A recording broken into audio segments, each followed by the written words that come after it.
మళ్ళీ మీ ప్లేసెస్కి వెళ్ళిపోండి. మేము ఇక్కడ మాటల్లోకి వెళ్ళిపోతాము. Please continue. Yeah, thank you. అదే thank you so much Sukumar sir, నాకు ఈ అవకాశం ఇచ్చినందుకు. అదే నేను స్టార్టింగ్లో ఒక కమర్షియల్ సినిమాకి సంబంధించి ఆ ఎక్స్పీరియన్స్ని ఏమో తెలియదు, అంటే ఎట్లుంటుందో ఏందో అన్న భయంతోనే వెళ్ళుండే. బట్ అక్కడికి వెళ్ళిన తర్వాత అక్కడ ఉన్న అట్మాస్ఫియర్ కానీ, లైక్ నా అసిస్టెంట్ డైరెక్టర్స్, డైరెక్షన్ టీం అంతా, ఎవ్రీవన్ అందరూ ఫ్రెండ్స్గానే ఉంటూ ప్రతిసారి సపోర్ట్ చేస్తూ ఉన్న డైరెక్షన్ టీం అందరికీ థ్యాంక్ యూ సో మచ్ అన్న. అండ్ ప్రొడక్షన్లో నాకు టీ బిస్కెట్లు ఇచ్చిన వాళ్ళందరి దగ్గర నుంచి, అండ్ ఈ సినిమాని ప్రమోట్ చేసిన ప్రతి ఆడియన్కి కూడా థ్యాంక్ యూ సో మచ్. అదే cinematographer కూబా sir, I miss you sir, ఎక్కడున్నారు?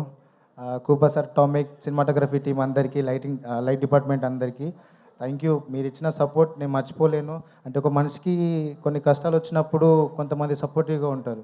సో నా టీం అందరు నాకు సపోర్ట్గా ఉన్నారు. థ్యాంక్ యూ సో మచ్ అండి. అండ్ ఫైనల్లీ బన్నీ సార్, పుష్పరాజ్ని మీరంతా స్క్రీన్ మీద చూసి ఎంత ఎంజాయ్ చేశారో నాకు తెలుసు. అండ్ సార్ పక్కన ఉండి యాక్ట్ చేయడం అంటే మామూలు విషయం కాదు. నాకు అవకాశం వచ్చింది. అండ్ ఇంకొకటి, నా స్కూల్ డేస్లో సార్ పాటలన్నీ పాడుతుండేవాడిని, దేశమురు దగ్గర నుంచి అన్నీ. అంటే సార్ అంటే నాకు చాలా ఇష్టం. ఒక ఫ్యాన్ బాయ్కి తన ఒక సూపర్ స్టార్ పక్కన యాక్ట్ చేసే ఛాన్స్ రావడం మామూలు విషయం కాదు. నేను చేశాను. Thank you so much sir. Sukku sir, మీకే ఇదంతా. మీ రుణం జన్మలో తీర్చుకోలేను సార్, ప్రామిస్. అంటే ఈ సినిమా అయిపోయిన తర్వాత నేను చచ్చిపోయినా పర్లేదనే అంత ఉండే. No problem sir. అంటే నాకు అంత నమ్మకం ఉంది సార్. అంటే ఒక యాక్టర్కి అంత హై ఎంత తొందరగా వచ్చింది అని మళ్ళీ నాకు సరిపోయింది సార్. ఆల్మోస్ట్ ఈ హైని నేను నా జీవితాంతం కంటిన్యూ చేయగలను. I love you so much sir. And Bunny sir, మీరు ఇచ్చిన సపోర్ట్ ప్రతి షాట్లో తను వచ్చి జగదీష్, కేశవ అని అంటారు సార్. ఇప్పుడు కేశవ ఏం కంగారు పడుతున్నావు, ఏం కంగారు పడొద్దు, అలా చేద్దాం ఇలా చేద్దాం, ఎన్ని టేక్లు అయినా కూడా సార్ నాకు అంటే బేసిక్గా ఒక షార్ట్ అయిపోతే క్లోజప్ ఉంటే డైలాగ్స్ అంటే కో ఆర్టిస్ట్ డైలాగ్స్ చదువుతూ ఉంటారు.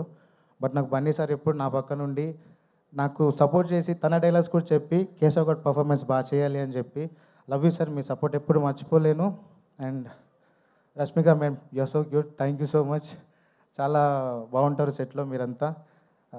అందరు ఆర్టిస్టులు అన్న ఇచ్చి పడేశారు మీరంతా, మామూలుగా చేయలేదు. మిమ్మల్ని స్క్రీన్ మీద చూసి నేను ఆడియన్గానే చూస్తా సినిమాని, పక్కన మీతో యాక్టింగ్ చేసినా కూడా నాకు ఆ ఫీలింగ్ వేరే లెవెల్లో ఉంటుంది. సూపర్ అన్న. పవని, నువ్వు కూడా అందరు ఆర్టిస్టులకి, సునీల్ సార్ అందరికీ. అంటే నాకేం అర్థం కావట్లేదు, మా నాన్నగారు వచ్చారు, తను ఇక్కడి దాకా నడవలేడు. నాన్న థ్యాంక్ యూ, సైమా అవార్డులో మీరు నాకు సపోర్ట్ చేయలేదని చెప్పాను. అంటే ఆబ్వియస్లీ ఒక్కనే కొడుకును కదా, ఎట్లా బతుకుతారు ఏందని చెప్పి. బట్ రైట్ నౌ ఇలా కుదిరింది నాన్న. థ్యాంక్ యూ సో మచ్ వచ్చినందుకు. లవ్ యూ నాన్న. డిఎస్పి సార్, ఏదో రోజు మీ మ్యూజిక్ డైరెక్షన్లో ఒక పాట పాడతా సార్, నాకు అది డ్రీమ్, అది ఖచ్చితంగా పాడతాను సార్. ప్లీజ్ ఒక ఛాన్స్ ఇవ్వండి. అండ్ థ్యాంక్ యూ టీం అందరికీ. ఎవరైనా మర్చిపోతే క్షమించండి. Thank you. థ్యాంక్ యూ అండి. Thank you. క్రాంతి గారు.